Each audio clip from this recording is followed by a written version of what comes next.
하나님의 말씀은 에베소서 1장 1절부터 14절까지 말씀입니다. 공독합니다. 하나님의 뜻으로 말미암아 그리스도 예수의 사도된 바울은 에베소에 있는 성도들과 그리스도 예수 안의 신실한 자들에게 편지하노니, 하나님 우리 아버지와 주 예수 그리스도로조차 은혜와 평강이 너희에게 있을지어다. 찬송하리로다.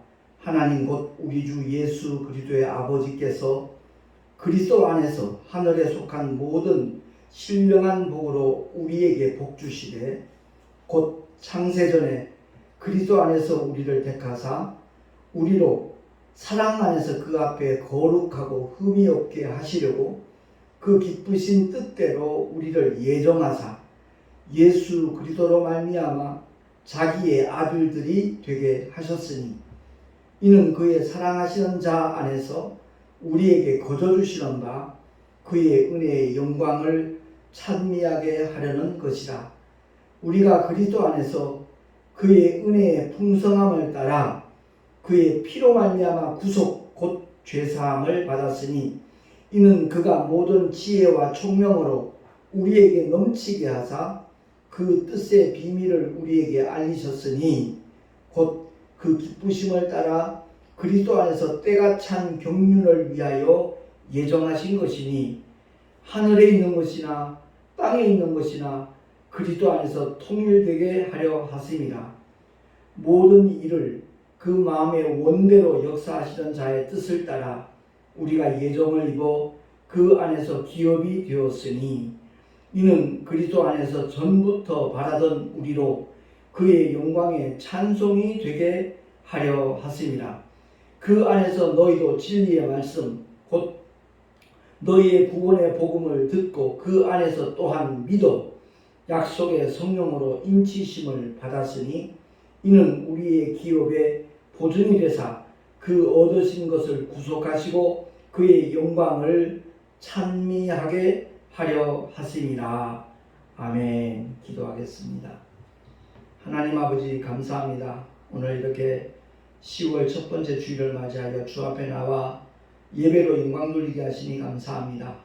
증거되는 말씀을 통하여 깨닫게 하시고 또한 결단하게 하셔서 아버지의 뜻대로 순종하는 믿음의 주인공들이 다 되게 하여 주시옵소서. 주님의 말씀 앞에 진실된 심령으로 또한 사모하는 심령으로 주의 말씀을 아멘으로 화답하며 받는 우리 모두가 되게 하여 주시옵소서. 우리 구주 예수 그리스도 이름으로 감사하며 기도하옵나이다. 아멘. 오늘 본문을 통해서 사도 바울은 하나님께서 예정하셨다라는 말씀을 많이 이렇게 반복하지요. 그리스도 안에서 하늘에 속한 신령한 복을 주시기를 원하시는 분이 우리 하나님 아버지라 하는 것을 피력하고 있습니다. 그리고 3절 이하의 말씀을 살펴보면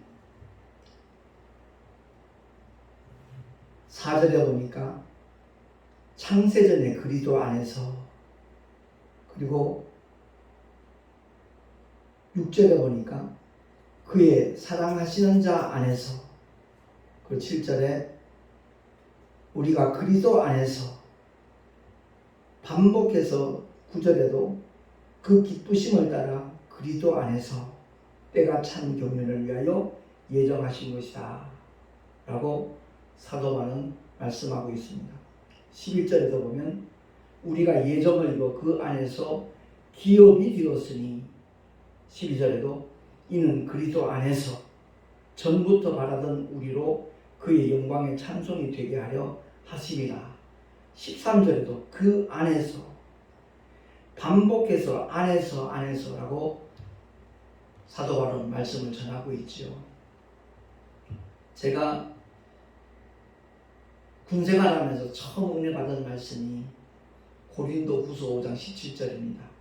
누구든지 그리스도 안에 있으면 새로운 피조물이라. 그 말씀을 통하여 정말 새로운 삶으로 이렇게 변화하는 계기가 되었었는데, 오늘날 신앙생활을 하면서 많은 분들이 어떤 교리 때문에 신학 때문에 하나님의 말씀을 이렇게 잘못 이해하고 깨닫는, 오해하는 그런 일들이 많이 발생을 하고 있습니다. 그래서 제가 칠판에 이렇게 써놨듯이 하나님의 말씀을 교리로 절대 묻지 말아야 한다.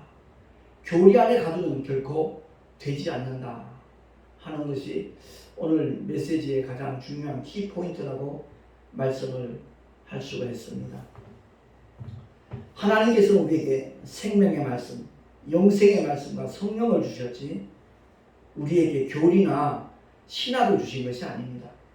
근데 많은 신학자들이 하나님의 말씀을 연구하면서 거기에 어떤 공통 분모 같은 것을 찾아내가지고 만들어진 것이 바로 교리거든요. 근데 제가 감리교단에서 처음 주님을 만났고 은혜를 받은 사람이고, 또 신학은 순복음에서 하다가 그리고 장로교에서도 신학을 공부했거든요. 교단마다 차이가 분명히 있습니다. 근데 분명히 알아야 될 것은 하나님의 말씀을 통하여 우리가 은혜를 받는 것이고 영원한 생명을 얻는 것이지, 교단마다 주장하는 약간 차이가 있는 교리나 신학 때문에 구원받는 것이 아니라는 것을 우리가 분명히 기억을 해야 될 것입니다. 그래서 사도 바울은 하나님께서 그리스도 안에서 우리에게 거저주시는 바 은혜라 이렇게 말씀을 하고 있잖아요. 그래서 그 거저주시는 은혜의 영광을 성도들로 하여금 찬미토록 하였다라고 말씀을 하고 있습니다. 그래서 그리스도 안에서 우리에게 거저주시는 하나님의 은혜가 어떤 것들인가? 첫째는 그의 피로 구속함을 받았다는 겁니다. 다른 말로 바꾸고 말해서 죄사함을 받게 해주신 놀라운 은혜라는 것을 말씀하고 있습니다. 인간의 어떤 수단과 노력으로도 해결할 수 없는 문제가 바로 죄와 사망의 문제입니다. 여기서 말하는 사망은 둘째 사망을 가리키는 거라고 누누이 설명을 드렸습니다. 그렇습니다. 아담이 선악과를 따먹은 그것이 인류의 원죄거든요. 그래서 많은 과일 중에 선악과 먹은 것이 뭐 그렇게 대수냐 이렇게 얘기하는 사람도 없잖아요. 간혹 있더라고요. 그렇습니다. 에덴 동산의 수많은 그 과실들은 하나님께서 식물로 허락하신 겁니다. 임의로 먹으라 허락하셨습니다. 그러나 선악과는 많은 과일 중에 하나가 아닙니다.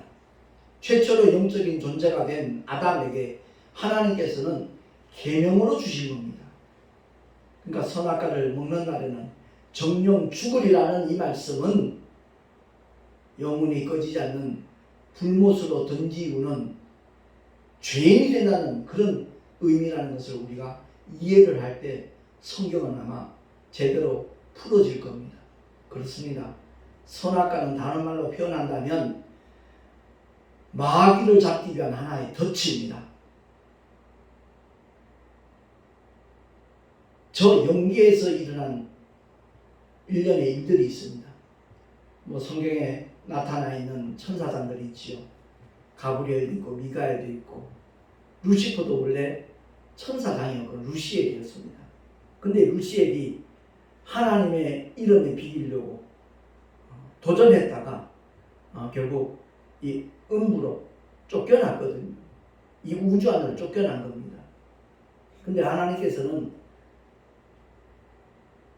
인격을 허락하실 때는, 그러니까 하나님도 인격이시고 천군 천사들도 인격적인 존재고 우리 사람도 인격적인 존재입니다. 인격을 허락하셨는데 그 인격은 하나님의 말씀에 순종할 수도 있고 하나님의 말씀을 거부할 수도 있는 자유의지가 주어졌다는 말로 표현이 될 수 있을 겁니다. 그래서 하나님의 이름에 도전한, 오직 하나님만 높여야 되는 천사장이지만 그것을 거부하는, 그러니까 수용성과 배타성이 있는데 루시엘이 배타성을 사용했다고 해서 그것 자체로 영원한 형벌을 내린다는 것은 하나님의 공의에 어긋나기 때문에, 일단 그 불의가 드러났기 때문에 이 우주 안에, 음부 안에 마귀를 가둬놓은 겁니다. 그리고 이 우주 안에서 하나님께서 에덴 동산을 창설하시고 하나님의 형상대로 그 모양을 따라 우리 사람을 만드셨습니다. 만드신 이유는 마귀가 분명히 그 첫 영적 존재인 아담을 넘어뜨리기 위해서 찾아올 거라는 것을 하나님이 미리 다 아시잖아요. 그래서 선악과를 먹는 날에는 정령 죽으리라 말씀하셨고 에덴 동산 지키라고 말씀하셨습니다. 지키라는 그 하나님의 말씀 속에는 누군가가 분명히 찾아올 존재가 있다는 것을 암시하는 말씀이거든요. 그래서 결국 마귀는 옛뱀을 가장해서 아담에게 직접 찾아오면 아담은 하나님께 그 계명을 직접 들었기 때문에 선악과를 따먹을 리가 없다는 거죠. 그래서 그 갈비뼈에서 취한 하와를 찾아와서 꼬드리는 겁니다. 그러니까 하와가 옛뱀이 하는 말에 귀를 기울이다 보니까 정말 보암직도 하고 먹음직도 하고 지혜롭게 할 만큼 탐스럽기도 하게 느껴졌거든요. 하나님처럼 될까봐 먹지 말라는 것이지 선악과 먹는다고 너희가 죽는 것은 결코 아니다 라고 하나님의 말씀과 정반대되는 말을 아주 강력하게 주장하니까 하와는 선악과를 따먹은 겁니다.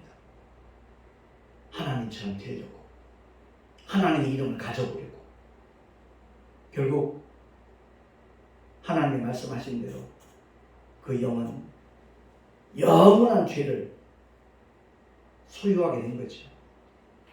근데 하와가 자기 남편 아담에게 당신도 이거 한번 먹어봐 따줬거든요. 근데 아담의 입장에서는 하나님이 금하신 하나님이 명령하신 그 말씀에 복종을 해야 되는데 그 말씀을 듣지 아니하고 자기 아내의 말을 들었다는 겁니다. 그렇기 때문에 단순히 과일 하나 따먹은 것이 아니고요. 선악과를 따먹은 것은 하나님과 영원한 단절을 가리키는 겁니다. 그래서 어떤 의미에서는 하와가 한 일이 돕는 배필로서의 그 역할을 충분히 한 거지요. 하와가 먼저 선악과를 따먹었지만 원조가 될 수 없는 것은 첫 번째 영적 존재는 아담이기 때문에 그렇습니다. 그러니까 하와의 영도 아담에게서 나왔다는 거죠.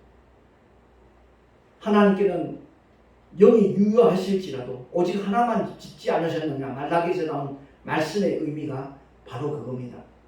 그래서 조금 영적으로 어렵게 느껴질지 모르지만 하나님께서는 오직 사람에 대해서는 두 영만을 상대를 하시는 겁니다. 첫 아담의 영과 말씀이 육신되어 오신 둘째 아담 예수의 영, 과연 어디에 속해 있느냐 거기에 따라서 우리가 이 나그네 인생길을 마쳤을 때 천국과 지옥 영원히 나뉘어진다는 것을 성경은 말씀하고 있습니다. 아마 신앙생활을 오래 하시면서 성경을 많이 보신 분들은 제가 증거하는 이 말씀이 이해가 좀 빠를 겁니다. 만약 깨달아지지 않는다면 반복해서 이 말씀을 한번 귀 기울여 듣는 가운데 성령 하나님의 조명을 받았으면 참 좋겠다라는 개인적인 바람이 있습니다. 그래서 영원히 해결할 수 없는 죄의 문제, 사망의 문제를 해결하기 위해서 하나님의 독생자가 말씀이신 하나님이 육신을 입고 오신 사건이 바로 성탄절의 사건이라는 겁니다. 그래서 주님이 육신을 입고 오신 이유가 뭐라 그랬죠? 하나님은 영이시기 때문에 피 흘릴 수가 없어요. 죽으실 수가 없어요. 그래서 영이신 하나님이 말씀이신 하나님이 육신을 입고 오신 겁니다. 그래서 신학적으로는 이렇게 표현하죠. 인카네이션, 성육신하셨다. 육신을 이루셨다. 그래서 죽음을 맛보기 위해서 피 흘림이 없이는 죄사함이 없기 때문에 인류의 모든 죄를 사해 주시기 위하여 주님이 종의 형체를 입고 이 땅에 오셨다는 것입니다. 그래서 그의 피로 구속 곧 죄사함을 받게 해주신 그 놀라운 은혜를 영원토록 찬미하도록 하기 위해서 하나님께서는 그리스도 안에서 하늘에 속한 신령한 복과 함께 우리에게 거저주시는 은혜를 허락하셨다는 말씀입니다. 두 번째, 예수로 말미암아 거룩하신 하나님의 자녀가 되는 권세를 우리에게 주셨습니다. 아무리 못나고 배우지 못하고 연약하고 부족하다고 할지라도 예수 이름 때문에 그 이름을 믿는 자들에게는 하나님의 자녀가 되는 신분과 함께 권세도 허락하시는 것이 바로 아버지의 의지입니다. 아버지의 뜻입니다. 누구도 반대할 수 없고 누구도 거부할 수 없고 거역할 수 없는 하나님의 뜻이라는 것을 우리 모두가 깨달을 수 있기를 예수 이름으로 축원합니다. 세 번째로 하나님의 뜻을 따라 우리가 예정을 입어서 그 안에서 기업이 되었다. 지난번에도 그 말씀을 우리가 한번 반복해서 읽었습니다만 하늘에 간직하신 기업이 있습니다. 우리를 위해서 썩지 않고 더럽지 않고 쇠하지 않는 기업을 모든 하나님의 자녀들이 상속받을 수 있도록 하나님께서 은혜를 베풀어 주셨습니다. 네 번째는 이 구원의 복음을 듣고 또한 믿어서 그것을 보장받도록 하기 위하여 하나님께서는 예수 그리스도의 이름으로 성령을 보내주셨다는 사실입니다. 그 성령이 우리의 영을 인치셨다. 도장인자거든요. 도장 찍었다는 하나님의 소유라는 것을 확정해 주셨다는 말씀입니다. 그래서 이러한 은혜의 내용들을 제대로 안다라면 신앙생활을 대충대충 엉터리같이 할 수는 없는 겁니다.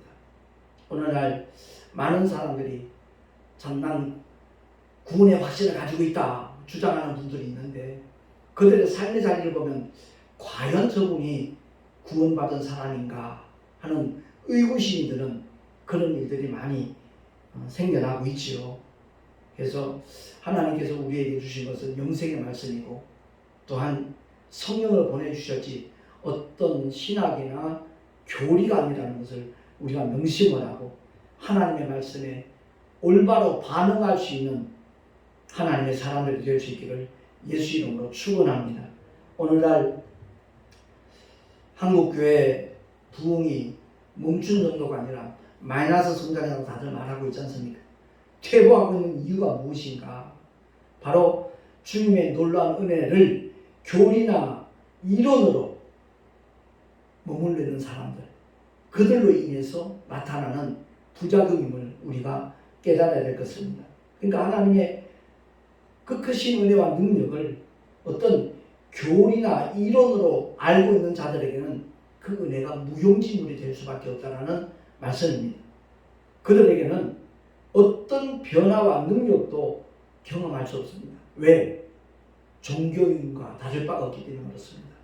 그냥 이론과 지식으로 신학적인 그런 상식으로만 알고 있는 사람들에게는 성령의 역사가 결단코 나타나지 않습니다.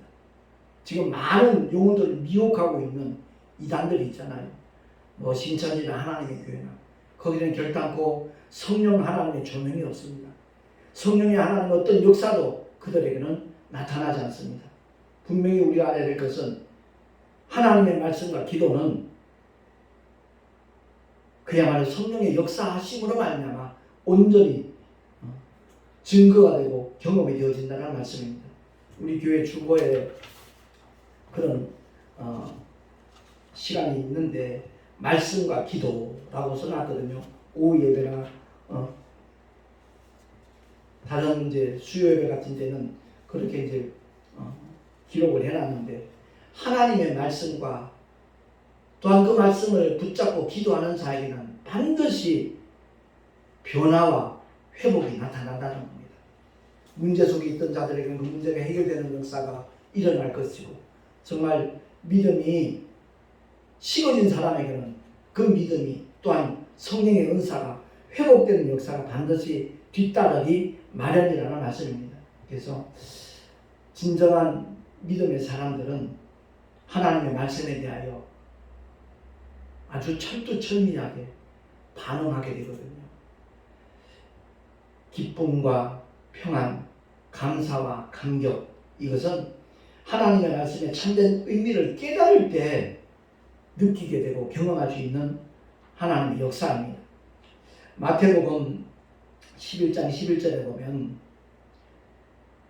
합독하겠습니다. 시작. 내가 진실로 너희에게 말하노니 여자가 낳은 자 중에 침례 요한보다 큰 이가 일어남이 없도다. 그러나 천국에서는 극히 작은 자라도 저보다 크니라. 아멘. 이 말씀의 참된 뜻을 알면 그 기쁨과 감격은 아마 놀랍게 우리에게 일어날 겁니다. 유대인들이 가장 자랑스럽게 여기는 선지자가 누굽니까? 모세와 엘리야거든요.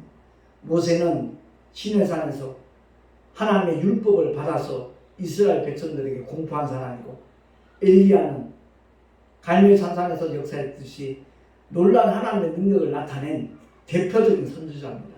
그래서 그들은 모세와 엘리야를 굉장히 존경할 뿐만 아니라 추앙할 정도입니다. 그래서 변화산상에서 나타난 하나님의 그 증거를 우리는 귀담아 들어야 되거든요. 예수님과 함께 세 제자가 변화산에 올랐습니다. 거기 이제 보니까 모세와 엘리야가 함께 예수님과 대화를 하고 있는 겁니다. 근데 하늘에서 성부의 음성이 들립니다. 너희는 저의 말을 들어라. 나의 기뻐하는 사랑하는 자라는 말씀을 듣는 순간 눈을 떠서 보니까 모세와 엘리야는 온데간데 없고 오직 예수님만 계셨거든요. 그래서 이 변화산상의 사건만 바로 이해를 해도 더 이상 율법 아래 들어가려고 하는 그런 어리석음은 범하지 않을 겁니다. 율법도 하나님의 말씀, 복음도 하나님의 말씀. 근데 그 복음 안에, 진리 안에 참된 자유 안에 있음을 성경은 구구절절 이렇게 증거하고 있거든요. 그렇습니다. 여자가 낳은 자 중에 침례 요한보다 큰 자가 없다는 말씀은 수많은 선지자들이 있지만 모세와 엘리야보다도 큰 자가 바로 침례 요한이라는 것을 주님이 직접 말씀하신 겁니다. 왜냐하면 모세와 엘리야는 오실 메시아를 멀리 바라보면서 주님을 증거한 사람들이거든요. 근데 침례 요한은 직접 하나님의 독생자를 받고 요단강에서 직접 침례하면서 그가 누구신가를 증거한 사람이거든요. 세상 죄를 지고 가는 하나님의 어린 양이라고 그가 선포했지 않습니까? 그러니까 여자가 낳은 자 중에 저와 여러분도 여자가 낳았잖아요. 이 세상에 존재하는 모든 사람이 여자가 낳았잖아요. 어머니의 피로부터 나왔잖아요. 근데 오늘날 성도들은 여자가 낳은 자로 끝난 사람이 아니라는 거죠. 예수를 믿음으로 말미암아 물과 성령으로 거듭난 사람이기 때문에, 하나님의 자녀로 다시 태어났기 때문에 그야말로 침례 요한보다도 더 큰 존재가 성도라는 것이 깨달아지면 이보다 더 큰 기쁨의 소식은 없고요.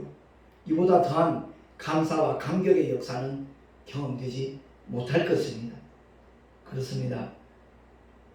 예수 그들을 믿는 일이 얼마나 엄청난 사건인가 하는 것을 알고 오직 하나님의 긍휼과 은혜로 말미암아 저와 여러분이 예수 믿는 하나님의 사람이 되었다는 것, 하나님의 자녀가 되었다는 것, 일평생 기뻐하며 감사하며 살아가는 우리 모두가 될 수 있기를 예수 이름으로 축원합니다. 마태복음 5장 11절 12절 말씀도 한번 비교로 봐야 되겠습니다. 시작. 나를 인하여 너희를 욕하고 핍박하고 거짓으로 너희를 거스려 모든 악한 말을 할 때에는 너희에게 복이 있나니 기뻐하고 즐거워하라. 하늘에서 너희의 상이 큼이라. 너희 전에 있던 선지자들을 이같이 핍박하였느니라. 아멘. 산상수훈 가운데 팔복 중에 맨 마지막에 주님이 말씀하신 메시지거든요. 그렇습니다. 이 말씀을 정말 삶의 현장에서 그대로 경험한 대표적인 인물이 바울과 실라잖아요. 사도행전 16장 22절부터 25절 말씀 주보에 있으니까 다시 한번 합독합니다. 시작. 무리가 일제히 일어나 송사하니 상관들이 옷을 벗기고 매로 치라 하여 많이 친 후에 옥에 가두고 그 발을 착고에 든든히 채웠더니 밤중쯤 되어 바울과 실라가 기도하고 하나님을 찬미하며 죄수들이 듣더라. 아멘. 귀신 들려서 저 많은 여종을 만났거든요. 근데 바울과 실라가 그 여종에게서 더러운 귀신을 쫓아내버리고 정상적인 사람으로 만들었습니다. 근데 그 여종의 주인이 자기의 수입원이 끊어진 걸 알고 바울과 실라를 그냥 고소한 거예요. 그랬더니 그냥 무조건 우리가 일찍 일어나서 송사하다 보니까 상관들이 어떻게 명령했어요? 옷을 벗기고 매로 치라. 그냥 하나님의 말씀대로 정말 복음을 증거하기 위하여 최선을 다하는 하나님의 종들이 억울하게 실컷 두들겨 맞습니다. 그리고 캄캄한 감옥에, 차디찬 감옥에 처하는, 더더구나 발을 착고에 묶어버리는 그와 같은 상황이 되었습니다. 아마 대다수의 사람들이 이런 상황이 되면 하나님을 향하여 순간적이나마 원망할 거예요. 하나님, 이게 무슨 일입니까? 주님 맡겨주신 사명 감당하느라고 최선을 다하고 있는데 이런 일이 생길 수 있다니요. 아마 불평하고 원망할 수 있을 겁니다. 그런데 마태복음 5장 11절 12절 말씀이 실제가 되었습니다. 그들에게는. 왜? 복음 때문에 핍박을 받았잖아요. 욕을 먹었잖아요. 두들겨 맞았잖아요. 근데 그러한 너희에게 복이 있다. 기뻐하고 즐거워라. 주님이 일러주셨거든요. 그래서 바울과 실라는 한밤중에 이렇게 기도하고 하나님을 찬미했다는 겁니다. 그러니까 다른 죄수들도 다 듣잖아요. 거기에 놀라운 하나님의 역사가 일어나잖아요. 옥터가 흔들리고 모든 창고가 풀어지고 옥문이 열리고 하나님의 역사가 그 현장에 나타났다는 거죠. 그렇습니다. 우리는 신앙생활을 하면서 하나님의 말씀을 자꾸만 이 신학과 교리로 이렇게 막아버려요. 제한을 시켜버려요. 하나님의 말씀을 알 때 성령의 감동에 의하여 깨달아지고 그 감동을 따라 순종할 때 하나님의 놀라운 역사는, 기사와 이적은 오늘날도 여전히 일어나는 줄로 믿으시기 바랍니다. 이 믿음을 하나님은 찾고 계시는 거예요. 그래서 오늘 본문을 통해서 에베소 교회 성도를 위한 바울의 기도를 우리 한번 깊이 되새겨야 될 것이고요. 1장 17절부터 19절까지 말씀, 같은 에베소서 1장이니까 천천히 한번 합독을 하도록 하겠습니다. 시작.